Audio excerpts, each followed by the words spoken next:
Arguably, I am in one of the best positions of my life right now. And I'm talking relationship-wise, financials, opportunities.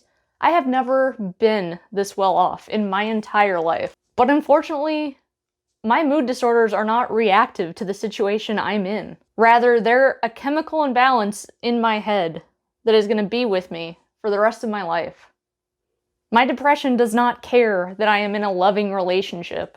My anxiety does not care that I have a wealth of opportunities when it comes to jobs right now.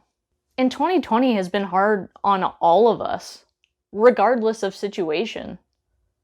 But especially for those that aren't neurotypical. In quarantine, we're isolated, we're off our routines. There's a lot of extra stuff going on top of what our brains are telling us. And we could sit there. We can stew in it. We can tell ourselves, we'll do it tomorrow. We'll make that change tomorrow. And sometimes, that's exactly what I do. I tell myself tomorrow. But the big problem is, I'm nearly 30. Realistically, a third of my life is gone already. Done. I have used up a third of my life. And unfortunately, a lot of those days were spent saying, tomorrow. I'm tired of putting off the things that I need to do. I'm in a much more stable spot now. 5 years ago, I was at one of my lows. I was at the end of my military career. I was trapped in a toxic marriage that I could see no way out of. I was tired. I was stressed. And to be honest, I was self-medicating with food and alcohol. And the one thing that made all the difference in the world was that I had a buddy, a brother, that dragged me off my ass and shoved me into that gym. He said, not tomorrow, we're doing this today.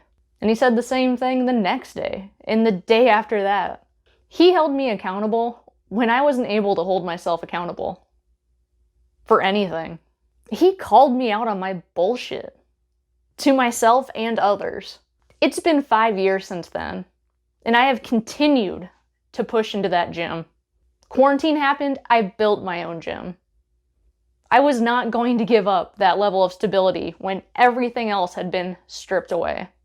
I don't work out because I have an endless well of motivation or a deep-rooted inspiration to do so. To be honest, I really don't even work out because I want to, because most days I don't want to be in there putting in that work. It is so much easier to go do anything else sometimes. But the best thing about the gym is that it's you versus yourself and no one else. When you go work out or step into that gym, it is self-accountability in its purest form.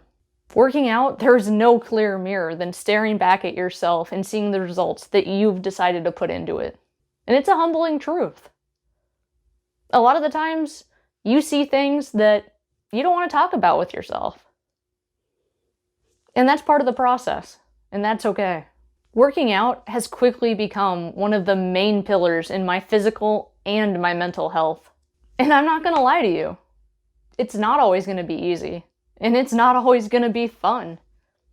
It is hard work and dedication. But the days I have stepped into that gym and put in any kind of effort, I have felt better than any day that I have chosen not to. Every single time.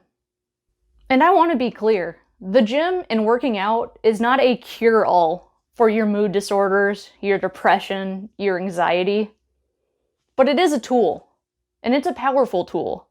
And so is going to therapy, and so is taking medication. These are all tools that are there to help yourself. These are tools that I use to help myself be better for me and the people around me. Because I've already spent 30 years of my life saying tomorrow too many times. And I'm not going to make that mistake again for the next 2/3 of my life. Use the tools available to you to help yourself, to help a friend, to just be a little bit better each day. Those are some of the reasons that I personally work out and that I will continue to work out for as long as I can. Don't let today become tomorrow. Remember to be better, to do better, and ultimately, take care of yourselves.